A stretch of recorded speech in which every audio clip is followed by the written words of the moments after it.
Yeah. Um, Hello everyone. My name's Azrit, and I'm the scouting lead for 1833. And my name is Saketh, and I'm the mechanical lead for 1833, as well as helping with strategy. Mhm. And today we're here just to talk about scouting because we don't think it gets as much attention in FRC compared to other more popular subteams such as mechanical and programming. And in this 50-minute session, we're going to majorly cover how the fundamentals of our scouting systems, how to improve and refine your processes, and how our processes work, especially in this season, and the benefits of scouting. And extend beyond just a match and competition and inspiring students in the future. By the end, you'll have practical skills to strengthen your own team scouting processes, and you'll see why it's more important than just winning matches. We The, will have a time at the end for Q&A. yeah, and this is just our agenda and our table of contents, what we're going to cover. So our fundamentals of scouting system, improving scouting processes, the changing and strategic thinking, and the benefits beyond the field, as I mentioned before. Now, uh, this is why scouting matters, right?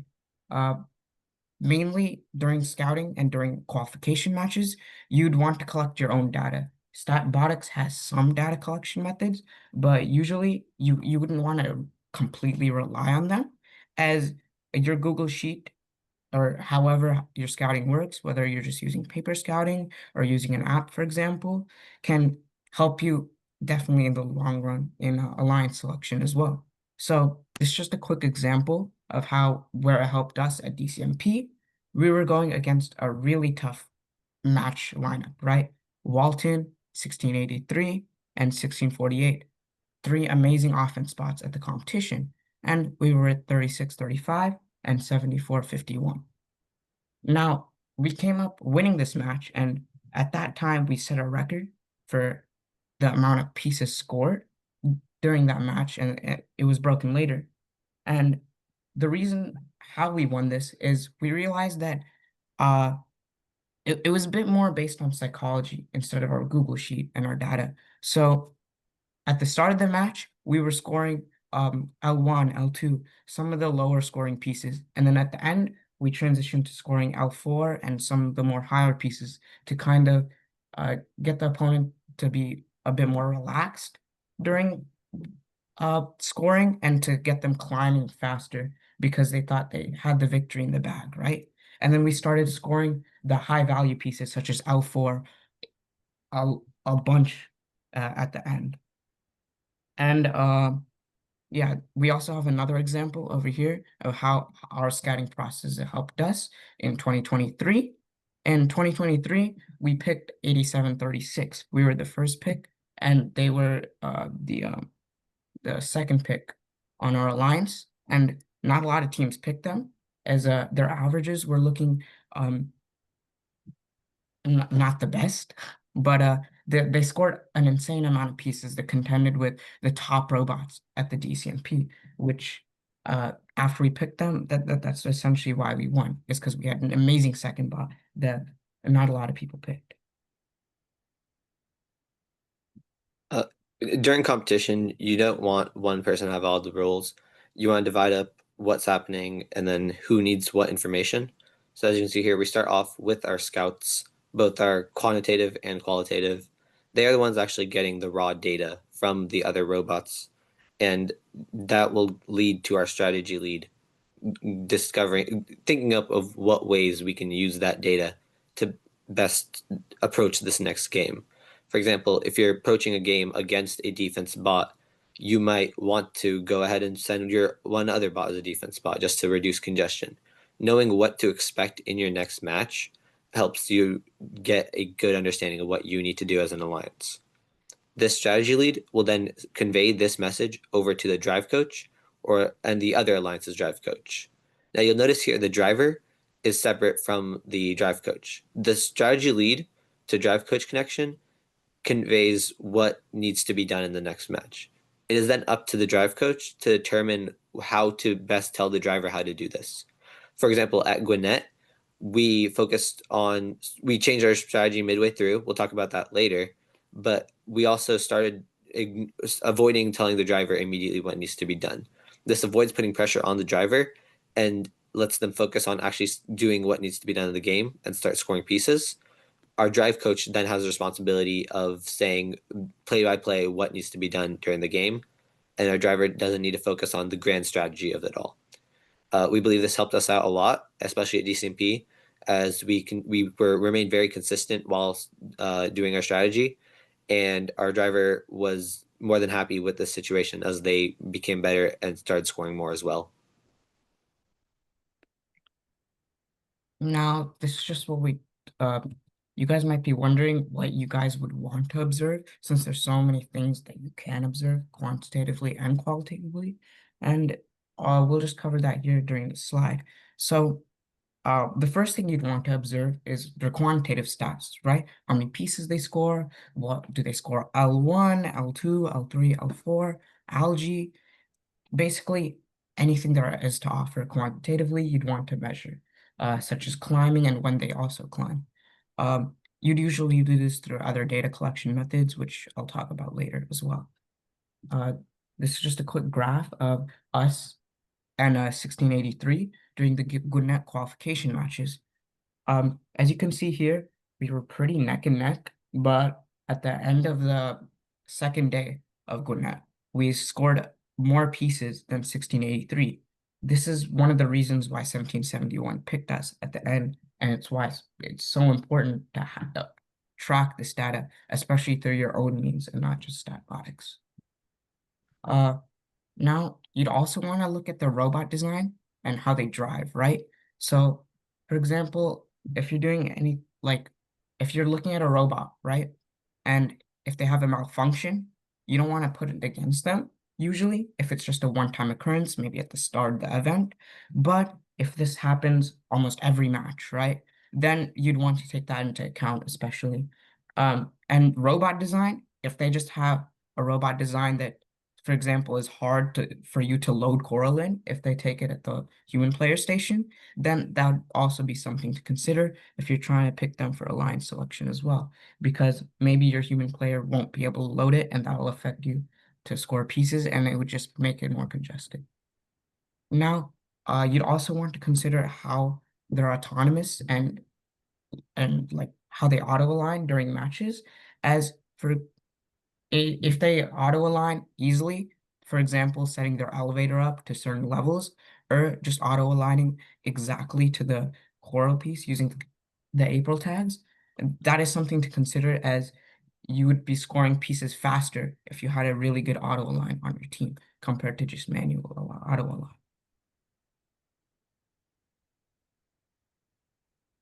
An issue that a lot of teams with developed scouting systems face is keeping their scouts engaged throughout the entire competition. We had issues with this, especially when we were working with other teams, because some of them wouldn't understand as much how important it was to collect this data. So we have a couple of ways to keep our scouts engaged and make sure they're always focused on the task at hand. We always we give them strict schedules, but also make sure they have room to explore other means. For example, scouting is only about a third of the time they take. Another third is spent when in the pits or doing some other activity that helps them engage with the team. And normally we have another third, which is just spent cheering on the team and a little free time in order to give them room to breathe, especially during more hectic competitions.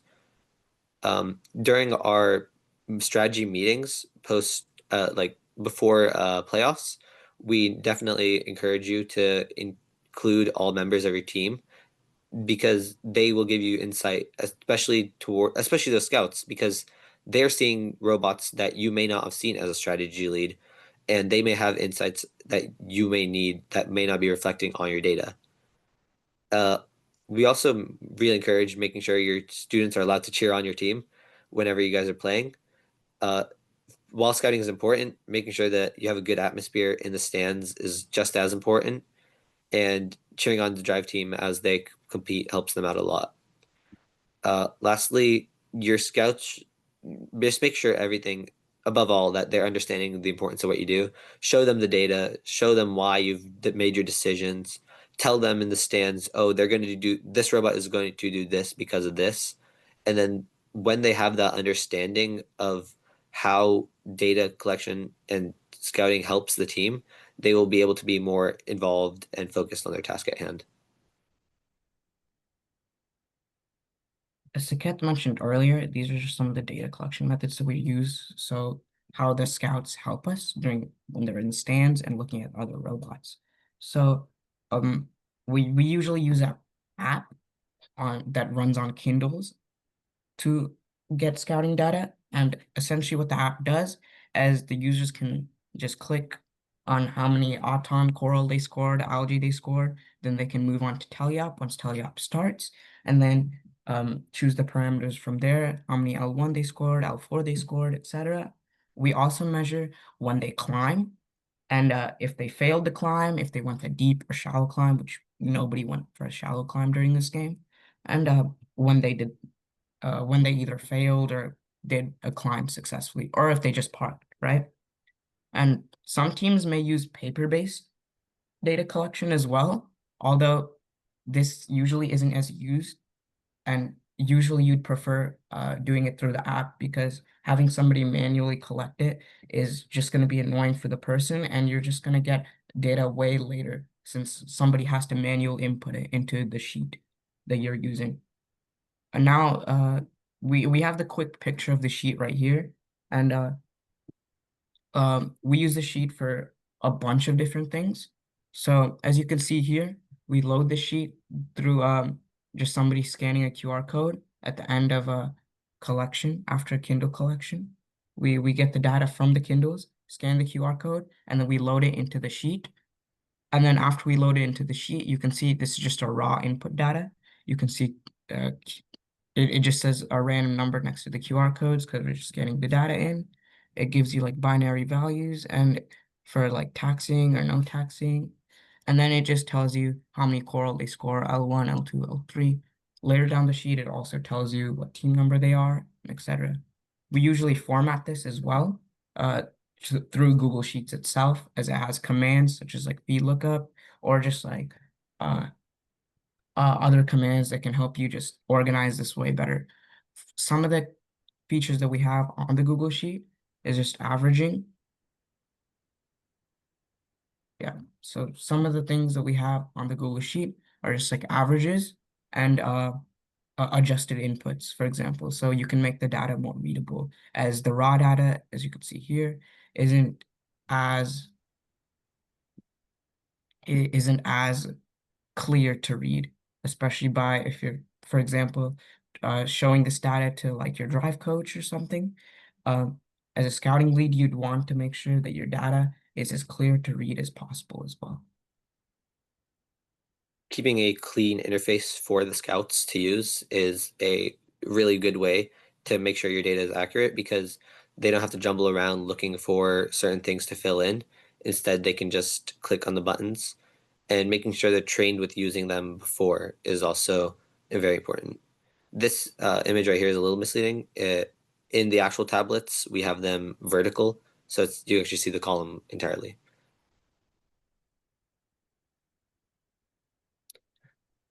Qualitative scouting is different from quantitative scouting, but arguably just as important. Uh, when you're scouting quantitatively, there's a lot of things you can get, and eventually you'll fix on the certain things that you do want. However, you don't have to want to ignore the stuff that is still there. For example, when people are getting defended, you want to know how much damage the actual defender is doing, and how much is on them just not driving as well. So having a qualitative scout, which is one for every three scouts that you actually have quantitatively scouting, they help out a lot because they're able to clear up some like misconceptions that you'll see within your data. For example, if a team can score both algae and coral, chances are they're going to score algae a little slower than they're scoring coral. So there'll be matches that they will score more algae than coral. And while quantitatively you can't see that, the qualitative scouts will be able to describe how fast they are with their algae cycles a little better.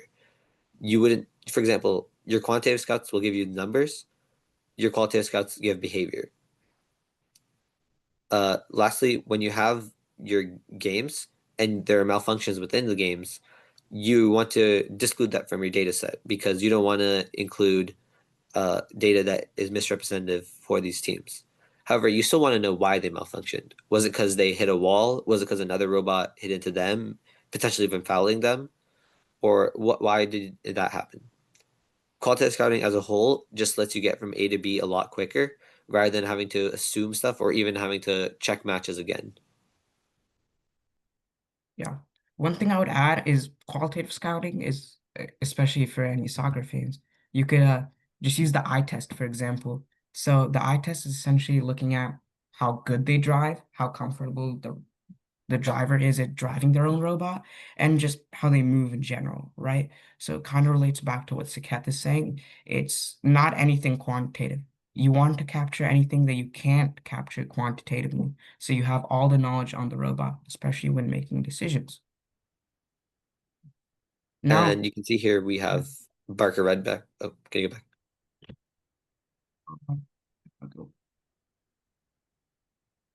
Yeah, you can see here we have the Barker Redbacks who are in our daily division and ended up actually being the daily champions as the first pick for 2056. And these are some of the notes that we got. You can see they're not very in-depth sentences. They're just quick overviews over some of the stuff.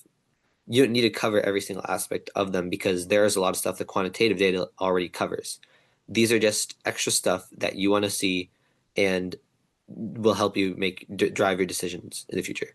For example, during our Gainesville event, as the captains, we had to pick a third bot, and we decided on picking a defense bot and Oscar, largely because of the data that we had qualitatively made. using our data collection methods we went in depth earlier on, let's talk about how we can apply them to conduct smarter match strategy. Before we get into a competition, you'd want to have some data on the robots that are, for example, you're working with qualitatively or in qualification matches, or you eventually pick during playoffs. But if you pick them during playoffs, you should be collecting data throughout the whole event, right? And especially in these qualification matches, you'd want to conduct some pre-scouting before the competition.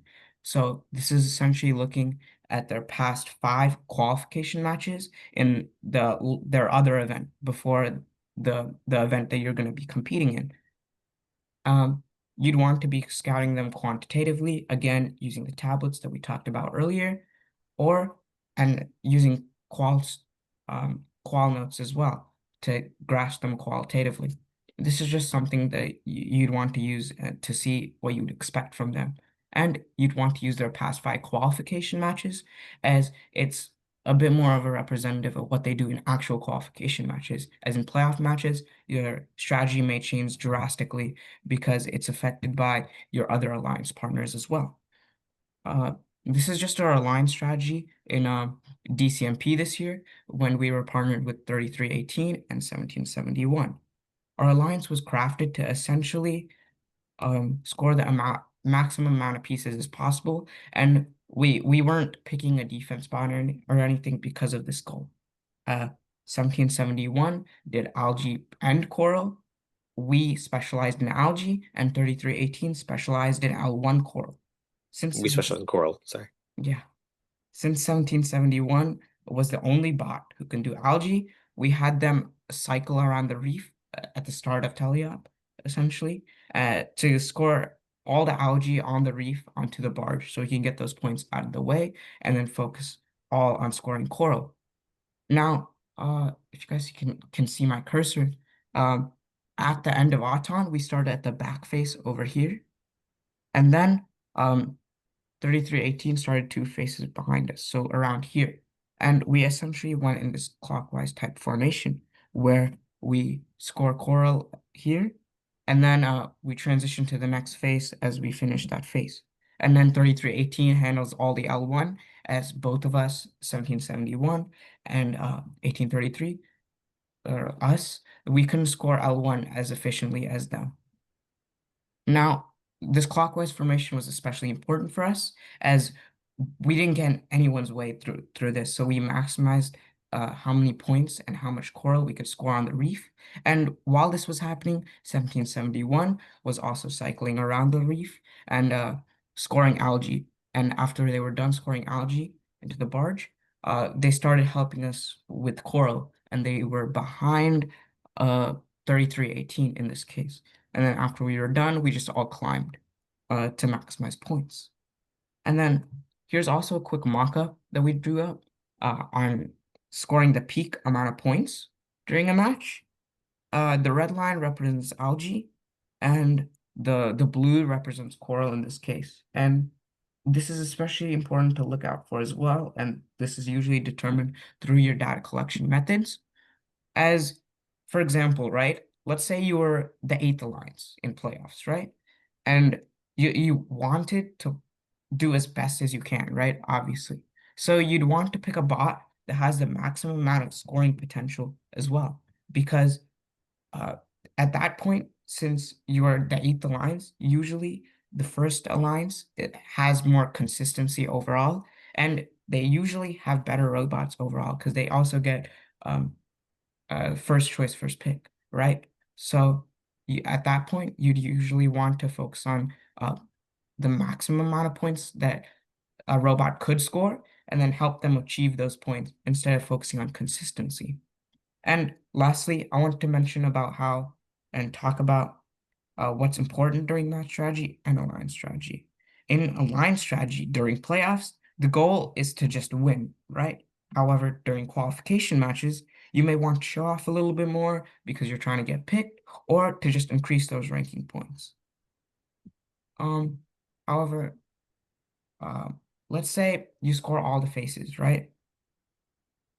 And you're proficient in L1, but you're most proficient in L1, right? Maybe during playoffs, you'd score more during L1, and in qualification matches, you might want to try to diversify a bit more to show other robots that you can score other pieces as well. You can see here, this is our starting of playoff strategy, which we run for the first two matches.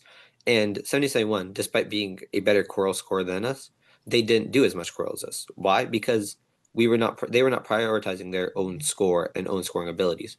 They're prioritizing what helped our alliance win. And now if we go to the next slide, you can see there is a time to pivot within every comp. On the graph to the very left, you can see our EPA, as going to Statblatics, during the course of DCMP. And you can see that line there. That line represents when we told our alliance partner, 3318, hey, you guys need to defend. Why did we say this? Because we knew we were against one of the best defense bot in the state, 7538. And if 3318 continued to score L1, we would open the gates for Walton and Robolines to outscore us potentially. And we didn't want that to happen. So you have to consider pros and cons towards all things. 3318, because they're on defense, would not be able to score a lot of points, like about 30 less points at least per match, just from them. And sorry, not 30, like 20 points less just from them. So we would lose points because of this. However, pros, we would have the main pro is that we would have a higher chance of winning because we would have less congestion. We would have more freedom to do what what 1833 needed to do, and we would give more space for 1771 to score too. So if you look at our match scores, even you can see an immediately drop in match scores.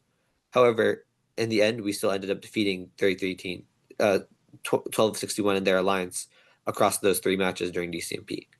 You have to look at the strengths and weaknesses of your opponents, your teammates, and yourself in order to determine the best thing. However, having data to back it up, showing how robots are scoring when getting defended, when they're getting good defended versus badly defending, being able to see that helps you determine these outcomes. And that's why data collection is so important for this.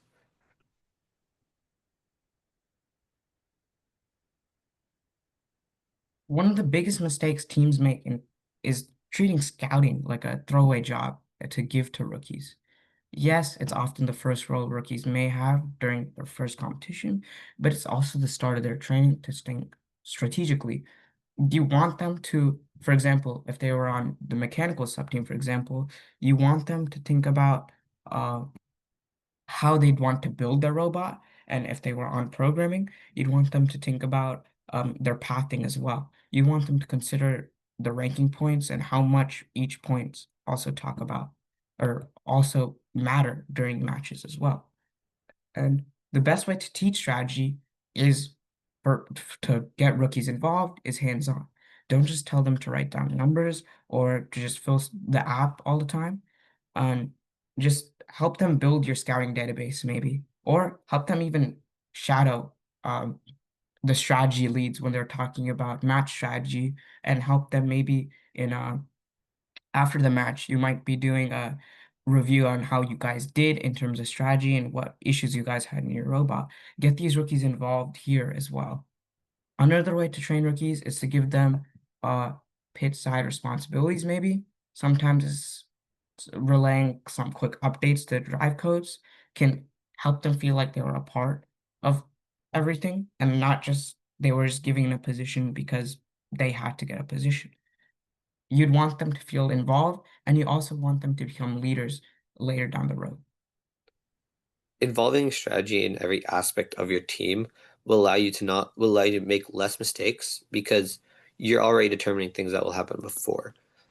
Because if you include strategy within your mechanical design, you can think of shortcomings that may come in the future. For example, having our team had a very high funnel compared to a low funnel that was used by a lot of other teams. Having the strategic thought to think of how we would be going to the coral station, what issues we would have at the coral station, would have helped us change that potentially in the future. And we could have made an even better robot from it. Programming, for example, thinking of autonomous and how you're going to benefit your partners, because at the end of the day, you're still with two other robots. And when you're doing everything, you need to be working with those people in mind. And having good strategic thought while doing that will help you get a better auton, a better programming in general.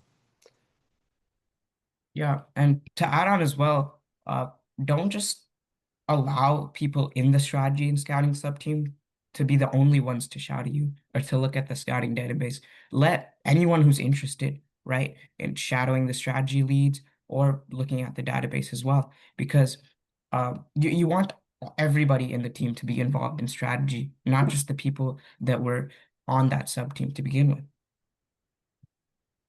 So you guys now might be wondering, how does the team actually profit from strategy beyond just match wise and collecting data in matches in competition? First, scouting builds team culture. If you do it right, every student feels connected, even if they're not a driver or a mechanical lead, for example. Scouts see that role directly and it affects strategy. That sense of purpose keeps people engaged with the team and often keeps them interested during competition. Second, it gives students ownership. There's nothing more rewarding than being able to tell a rookie scout, hey, your data helped us pick this second bot, which helped us win the whole event because their work actually affected the match drastically. And it's something especially rookies would want to know and they want you to tell them this. And third, scouting builds outreach. You can't just scout in isolation. You're constantly talking to other teams, sharing data, or you're in the pits celebrating, as Saket said earlier, and just watching matches in general. This process naturally builds leadership, partnership, and alliances with other teams if uh, they do interact with them. And it just creates a friendship that would last beyond the competition as well. For us, some of our strongest connections started from something as, hey, can I ask you how your auto works? Or just during a simple qualification matches. And these conversations often turn into long-term collaborations, whether that's during matches whenever you guys are together during competitions, or that's after when you're thinking about design, programming, etc. So when you think about scouting, don't just think about it as match prep. Think about it as culture binding or culture building, student development, and outreach. And that's how your whole team profits from it. If you guys have any questions, please feel free to ask them now. I believe you can raise your hand, and I think Adam will put a Q&A soon.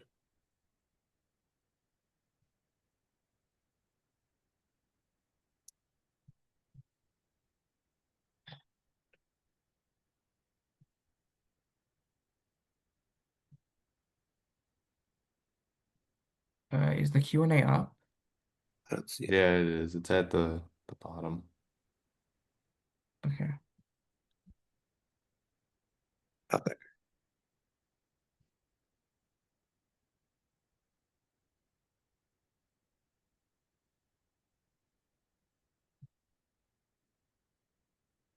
Mm.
Since you guys don't have any questions, we'll just make some final remarks before we go on.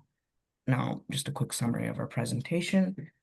We talked about how the team can profit from strategy and how data collections work and data collection methods work and how that can be applied to make better scouting decisions overall and strategic thinking process. Including scouting including strategy in all your thoughts and building your team and your robot will enable you to have a better team environment and hopefully compete better next season. Thank you all for listening. Yeah, thank you Thank guys. you for everyone coming. This has been recorded, so if you want to go watch it again, it's on the Georgia First YouTube channel. And thank you for coming. Bye. Yeah, bye.